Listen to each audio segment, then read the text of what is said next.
Hey, what's up, friends? This is Derek Bros of the Conscious Resistance Network. Today is Wednesday, August 8th, and today is day 27 of the Liberate Your Mind West Coast Tour. We are here in Denver, Colorado for our event tonight. Just wanted to check in with you really quick from the road to talk about Alex Jones for a moment. Alex Jones, of course, has been banned within the last couple of days from Facebook, YouTube, Pinterest, Spotify, Apple, and maybe some other platforms I haven't checked in lately. But despite me not really caring much about Alex Jones these days and really not really endorsing any of his views these days, I do think this is something worth talking about, and it's something problematic. Now, I will credit Alex Jones for some of his early work helping to wake me up to certain issues when I was starting out in 2009, 2010. I actually appeared on his show 3 times in 2011, 2012. But since then, I've had nothing to do with Infowars or him at all. And under the Trump administration and the Trump years, the last couple of years, you've seen them shift further and further right.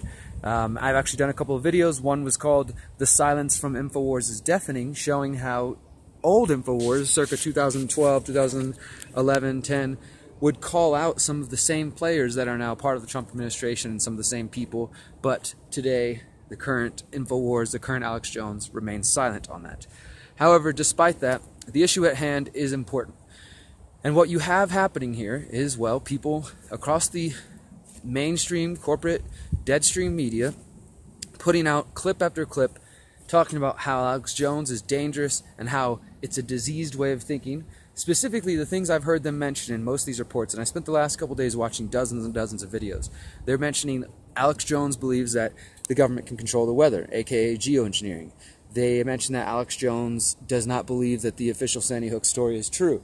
They also mention Alex Jones believes in 9/11 conspiracy theories, that he thinks that, there's a 9/11 was an inside job. And I even saw one MSNBC report mention that certain people who question the destruction and the collapse of Building 7 are just crazy folk, and how they literally said this is a diseased way of thinking. So this is definitely a, red alarm, however you want to put it, like red alert. The people in the media, and of course the people in private organizations, private companies who have a right, let's say this, they have a right to keep whoever they want on their platforms, right? They're not, they don't have to guarantee anybody free speech. But these companies, Google companies, Facebook companies, these tech companies have close ties to the U.S. defense industry, to other parts of the U.S. government, and so it's very troublesome. It's not like these are completely independent companies who are just acting alone. No, they are working in, I would say, in collusion with the government and with each other in order to go after certain unpopular voices. Now, Alex Jones, as I said, has gone in a really crazy direction. In my view, whether he's an agent or just some egotistical, money-hungry dude, I think he's bad news. I honestly think that he is either a useful idiot or helping lead the psychological operation to lead certain truthers and freedom, people who care about freedom in a genuine way, lead them to a faux revolution by turning them to support the establishment, as they've done recently. Now it's become, in their minds, anti-establishment to support the president, to support wars and all this kind of stuff that Alex Jones used to wake people up, right? So I think the dude is toxic in many ways. Yes, he has woken up lots of people over the years, but it doesn't give him a pass. However, despite that, this is really about going after critical thinkers on the left and right and across the spectrum, right? They've already started to put out reports. I think Vox put out an article today saying, Alex Jones is not enough.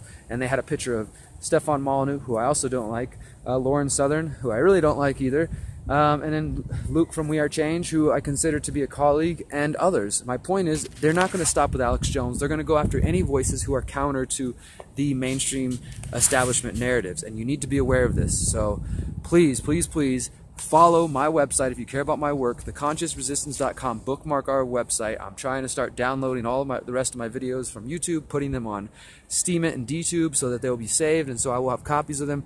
But you can always connect with me at theconsciousresistance.com. We will be taking down the Conscious Resistance Facebook by the end of the year. My page is already gone. At some point, our YouTube could get taken down, but you will always find my work on theconsciousresistance.com. And along with this, there is this attack on the independent media. So they're attacking independent media in the form of deplatforming us and taking us offline, demonetizing us, messing with our reach via the algorithms and things of that sort. So the independent media is dying. Ben Swann's Truth in Media, no more original reporting. The Anti-Media, no more original reporting. The Mind Unleashed, no more. Free Thought Project, very close to ending original reporting. Activist Post, no more original reporting, at least paid. You know, we're having to work for free again. So we're seeing the independent media being crushed right now, and now they're trying to deplatform us. If you care about my work, if you care about any of these activists or journalists out there, please do support us directly. You can support me on patreon.com/DerekBros. You can donate to me via PayPal, Bitcoin, Smart Cash, any kind of crypto, whatever. You can mail me supplies to help me out. You can volunteer to help me out on social media, and you can contribute to our website. Whatever you want to do, get involved somehow, because as soon as the independent media is completely crushed and there are no more voices to counter the mainstream narratives, we will see the agenda to move towards a totalitarian police state move forward very quickly, because there will be nobody left to question it. Thank you guys so much for the support over the years. I'm going to continue doing this one way or the other. I hope to see you guys on the road, maybe for the East Coast part of the tour. If not, I'll see you back on this channel in a few days. Remember, you're powerful, you're beautiful, you're free. Peace.